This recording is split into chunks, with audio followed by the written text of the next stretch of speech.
Salut la Estia Family, salut Sarah, Hello! et bienvenue au nouveau. Alors aujourd'hui, on a décidé de vous parler d'un sujet qui nous semble important et d'actualité, puisque au moment où on est en train d'écrire justement, et de tourner Tourner. cette vidéo, ont lieu des feux extraordinaires En Australie. en Australie. Alors pourquoi est-ce qu'on avait envie de parler de la pollution mentale? Et déjà, qu'est-ce que la pollution mentale, ma chère Sarah? Alors, on avait envie d'aborder ce sujet tout simplement parce que on s'est aperçu que dès qu'il se passe quelque chose au niveau mondial, quelque chose d'à peu près important, c'est relayé en masse dans les médias, sur les réseaux sociaux, enfin à peu près partout où on Et c'est peut sacrément poser- anxiogène. Et c'est sacrément anxiogène, et on va vous expliquer pourquoi, mais aussi comment renverser la situation. Bah tu peux commencer, je te laisse faire. Honneur aux dames. Tu as l'air bien inspiré, donc je t'écoute. Alors, qu'est-ce que c'est que la pollution mentale déjà? On va essayer de la définir. La pollution mentale, c'est tout simplement le fait de se laisser influencer par tout ce que vous voyez, tout ce que vous entendez, tout ce que vous pouvez également sentir au niveau de votre toucher et qui va venir impacter négativement votre mental. Ça va vous faire vous créer des psychodrames, vous créer des films, vous créez des choses qui sont vraiment pas positives pour votre santé mentale, on va dire ça comme ça. Et donc l'idée, c'est de pouvoir trouver des astuces pour échapper à cela. Alors là, je t'arrête tout de suite parce que on a souvent certaines personnes qui me disent oui, mais attends, Stéphane, si je ne le sais pas, si je ne le relaye pas, comment est-ce que je vais pouvoir en être informé? Alors par exemple, je prends le cas d'une guerre, voilà, la guerre en Iran ou au Pakistan ou n'importe où. Si je ne suis pas au courant, si les médias traditionnels ne me l'expliquent pas, je ne suis pas au courant. Si par exemple, je n'écoute pas les médias, je ne suis pas au courant qu'une famille de Paris a brûlé dans son appartement. Je ne suis pas au courant qu'il y a eu 50 accidents dans la journée et que 47 personnes sont mortes dans des accidents complètement horribles. C'est ce qu'on va nous dire. Et ce qu'on nous dit souvent. C'est vrai. À quoi est-ce que tu réponds? Qu'est-ce que tu réponds? Qu'est-ce que je réponds à Qu'est-ce ça? que, comment?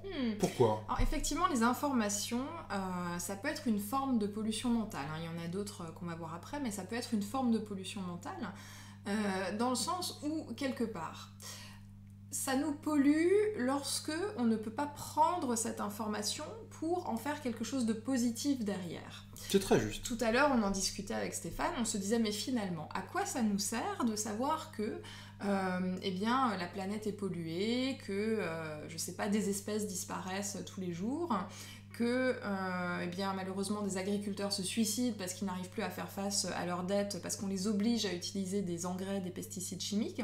À quoi ça nous sert tout ça? Ça nous sert tout simplement, non pas à nous apitoyer sur notre sort de pauvres humains impuissants, bien au contraire. Ça nous sert à en tirer des leçons pour pouvoir ensuite changer nos comportements à titre individuel. Je prends l'exemple de la pollution parce que c'est le plus facile à traiter. Le fait de savoir qu'aujourd'hui notre planète est dans un état critique et du coup qu'il y a des phénomènes, naturels qui se produisent par rapport à cela, ça nous permet quoi? Ça nous permet de prendre conscience tout simplement que nous, à notre échelle, chacun, on peut agir pour, par exemple, consommer différemment, avec moins d'emballage, de façon plus responsable. Limiter la viande. Voilà, limiter la Ou viande. la supprimer. Ou la supprimer, tout à fait. Manger de préférence des produits bio. Utiliser pour nettoyer chez nous des détergents naturels, par exemple. Ça peut être l'occasion finalement d'une prise de conscience de nos propres comportements et de pouvoir ainsi les transformer. C'est très juste. Et ce qui est anxiogène, c'est des informations qui ne vont rien nous apporter.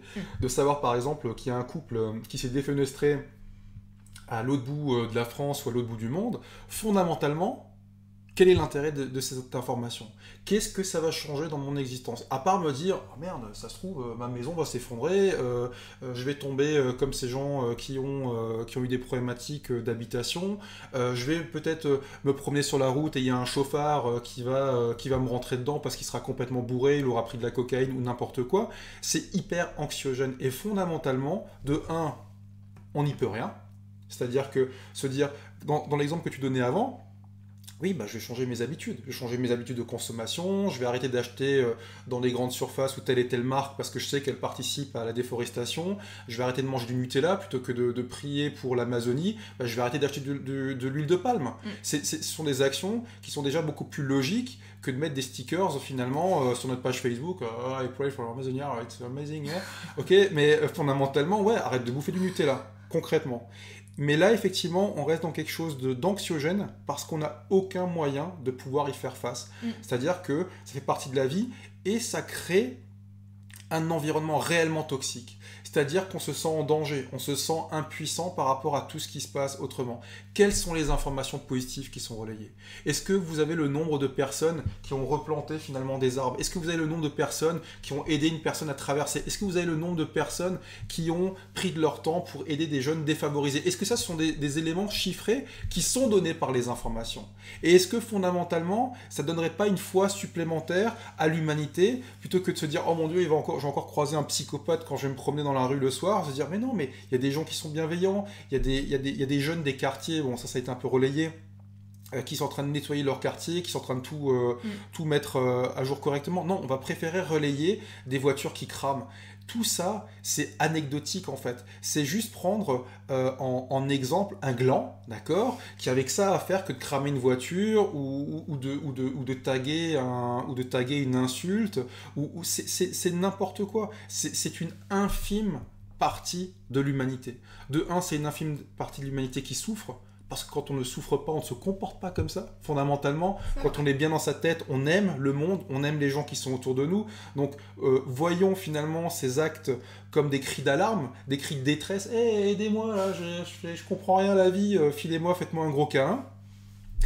Et le reste, en fait, ne nous appartient pas, en fait. C'est aussi, finalement, se donner de la responsabilité à sa vie.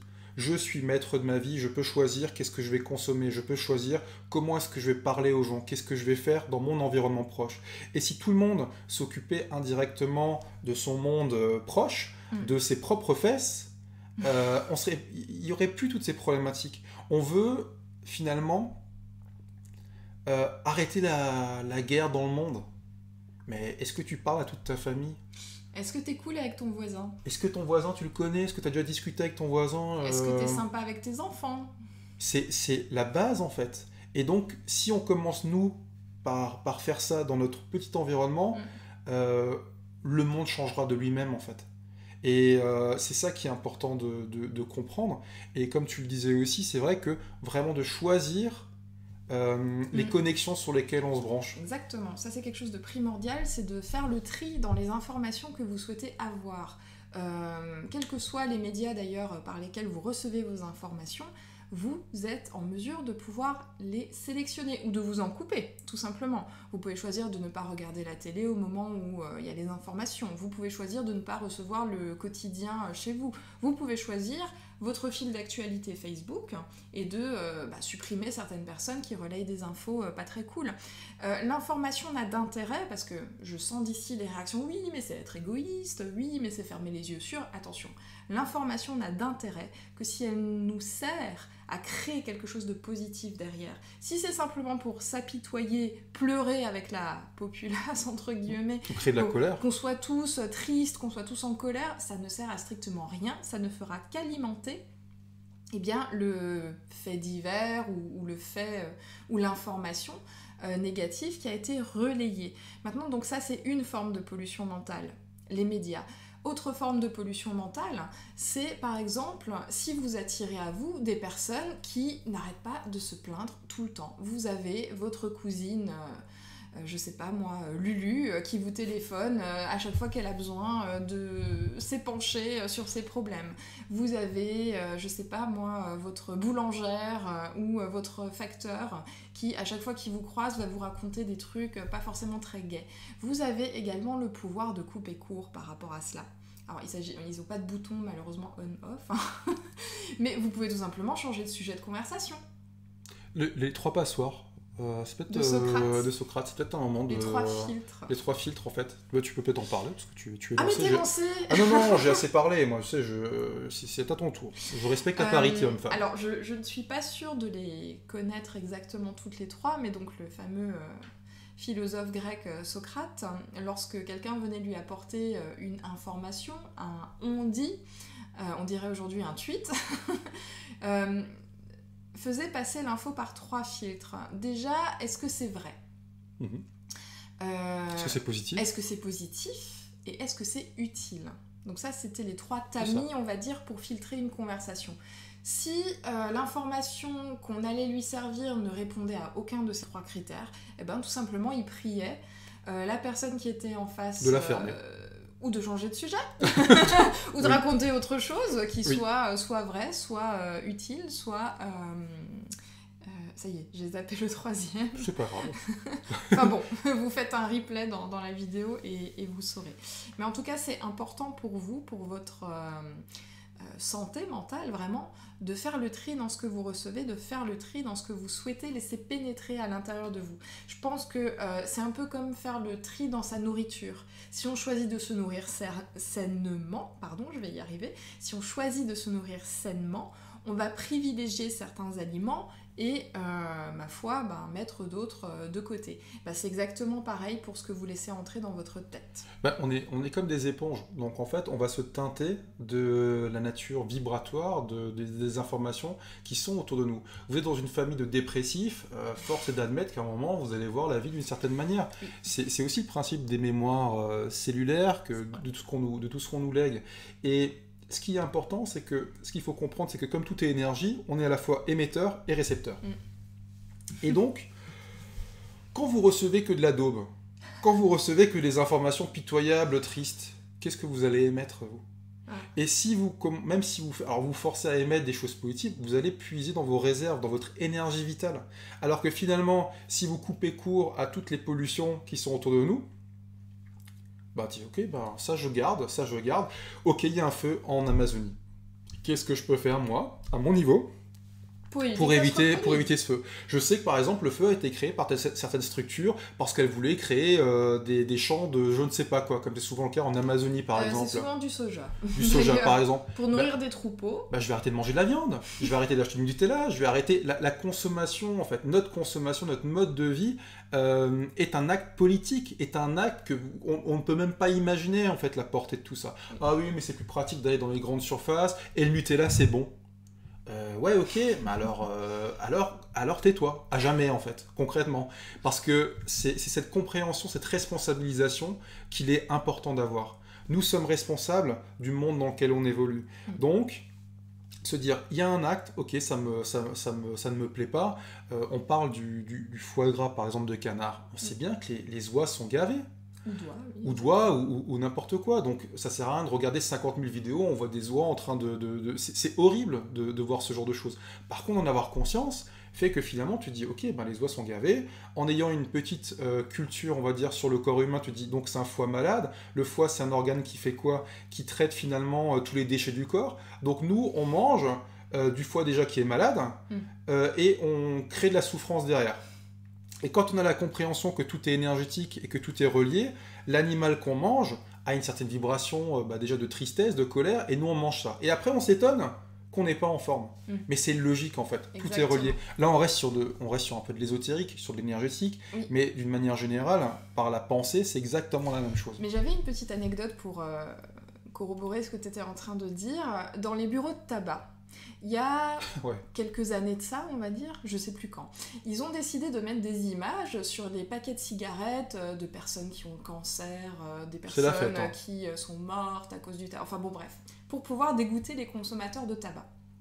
Et il se trouve que depuis, chez les buralistes, le taux de dépressifs a augmenté en flèche. Pourquoi ? Eh bien parce que toute la journée, ils sont entourés de ces images-là. Et inconsciemment, même sans le vouloir, à force d'être exposés à ces photos-là, ils imprègnent des messages qui ne sont pas du tout positifs, ni pour leur mental, ni pour leur corps, du coup.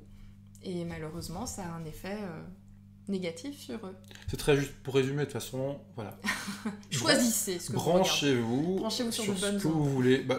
Sur les mauvaises aussi. Hein. Branchez-vous sur ce que vous voulez. Branchez-vous sur ce que vous voulez être. Branchez-vous sur ce que vous voulez diffuser dans l'environnement. Oui. Et réfléchissez, je pense, effectivement, aux conséquences de votre pensée, aux conséquences de vos actions. Et aux personnes desquelles vous vous entourez, puisqu'il paraît Exactement. qu'on est la somme des 5 personnes qu'on fréquente le plus. Donc si vous souhaitez être quelqu'un de rayonnant et de positif, Demandez-nous un ami. entourez-vous de gens rayonnants et positifs. On vous embrasse. Bisous. Merci de nous rejoindre de plus en plus nombreux. Abonnez-vous à nos chaînes si vous en voyez bien évidemment un intérêt, parce que sinon ça sert strictement à rien. On vous embrasse. Mettez un pouce Encore sous une la fois. vidéo. Ouais, ça peut être cool. Partagez-la si vous pensez que ça peut être utile à quelqu'un. Ça peut être cool. Ou mettez un pouce négatif et insultez-nous, on adore ça. On vous embrasse, on vous dit à plus, bisous. Ciao.